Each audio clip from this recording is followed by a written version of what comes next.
Good afternoon and welcome back. You're watching World News and I'm your host, Klaudia Czerwinska. Two U.S. Special Envoys, Steve Witkoff and Keith Kellogg, are set to travel to Istanbul, Turkey for possible peace talks between Ukraine and Russia.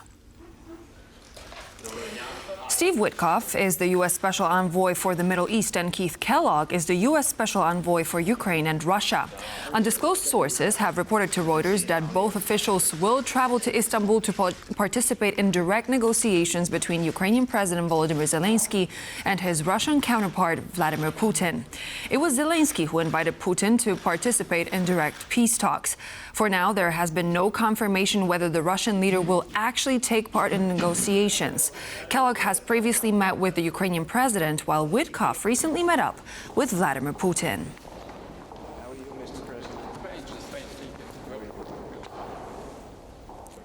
I believe that Putin does not want to end the war, does not want a ceasefire, does not want any negotiations, says Ukrainian President Volodymyr Zelenskyy, accusing the Russian president of wanting to prolong the war. Ukraine agreed to a total ceasefire because it showed that it wants a complete end to the war. I have repeatedly emphasized this to President Trump. I believe that Putin does not want the war to end, does not want a ceasefire, does not want any negotiations. I am not even saying that he is afraid of direct negotiations with me.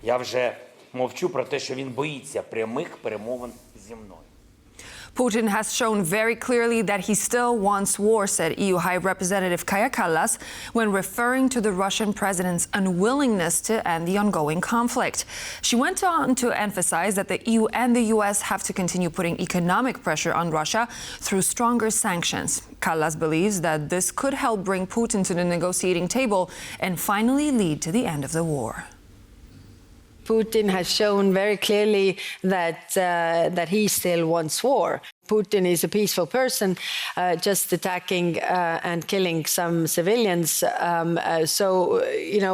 They really bought this narrative. But now everybody can see that this is not the case. I mean, it has been 60 days since Ukraine agreed to full and unconditional ceasefire, whereas we haven't seen that from Russia's side. We have seen that Russia is playing games. A significant new ruling from the United Nations has found Russia responsible for the downing of Malaysia Airlines flight MH17, which tragically killed all 298 people on board in 2014. The UN's aviation agency, the International Civil Aviation Organization, has confirmed that Russia violated international air law by downing the passenger plane with a Russian-made missile over eastern Ukraine during the conflict between pro-Russian rebels and Ukrainian forces. The flight en route from Amsterdam to Kuala Lumpur was struck over the Donbas region, killing passengers from several countries, including 196 Dutch nationals. The agency's ruling follows a 2022 case brought by the Australian and Dutch governments, both of whom have praised the decision. Moreover, this ruling builds on previous legal actions, including a Dutch court sentencing in absentia 3 individuals linked to the downing to life in prison. The presidential race in Romania is tightening. The most recent opinion poll from Atlas Intel shows the candidates, the hard-right Georgi Simion and the mayor of Bucharest, Nicuș Ordan, can expect to gather 50% of the votes each in the runoff this Sunday. The Atlas Intel opinion poll was published on the social media platform X by poll analysts Europe Elects. The sample size of the survey was almost 4,000 participants. An international market research and data intelligence company, Atlas Intel, provided the most precise estimates for the 2024 US presidential race. However, the most recent polls regarding the Romanian presidential election from other sources, such as Politico, do not paint an equally balanced picture, predicting the nationalist Simion is likely to receive 39% of the vote and the centrist Dan just 31%. The new polls follow Thursday's debate, the first featuring Simion. The candidates differ drastically also in their approach to aiding Ukraine. The far-right Simion favors neutrality, but he did allude to potentially blocking European decisions on providing aid, whereas Dan is a staunch supporter of continued support for Ukraine. Romanians will cast their ballots in the second round of the presidential election on Sunday.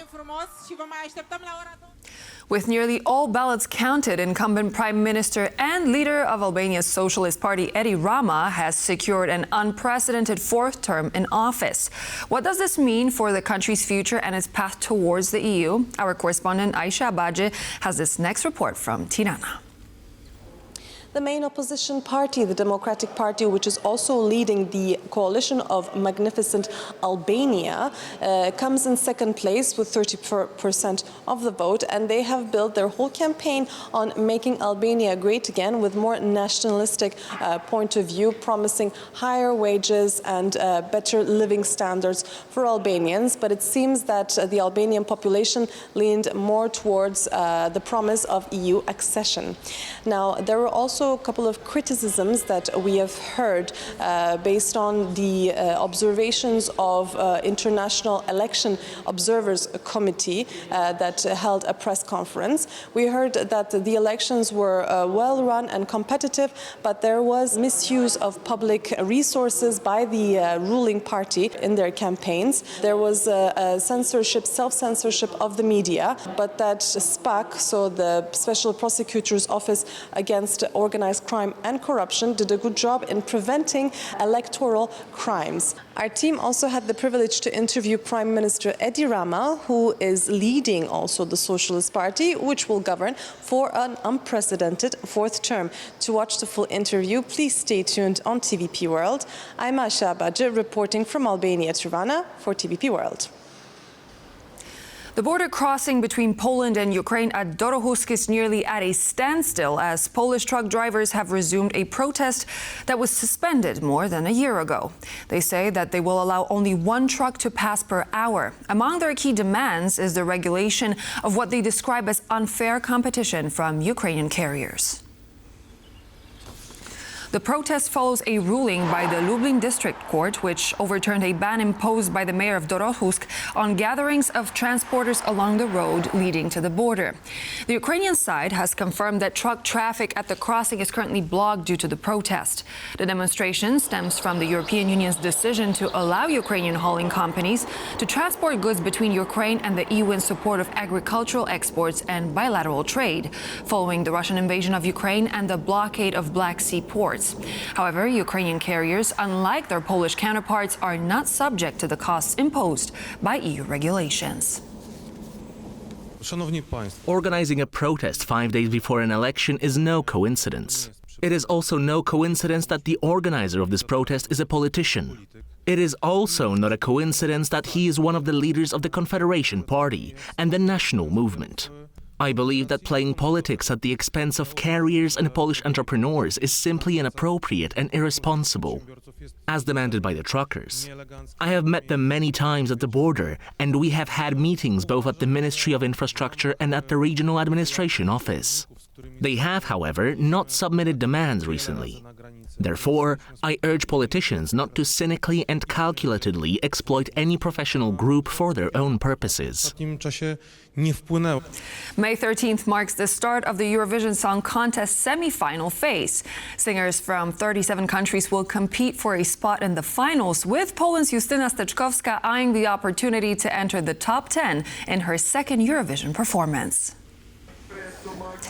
The event kicked off with a parade on the turquoise carpet on Sunday, a few days ahead of the first performances. Justyna Steczkowska, Poland's hope for a Eurovision win, is returning to the European stage with her new song Gaia, after her 1995 performance failed to carry her out of the semi-final stage. Fans in Basel, Switzerland, the host of this year's edition, came out onto the streets of the town to cheer their country's representatives on, with some opting to instead protest the involvement of Israel in the contest due to the ongoing siege of the Gaza Strip. Israel has been part of Eurovision every year since 1973.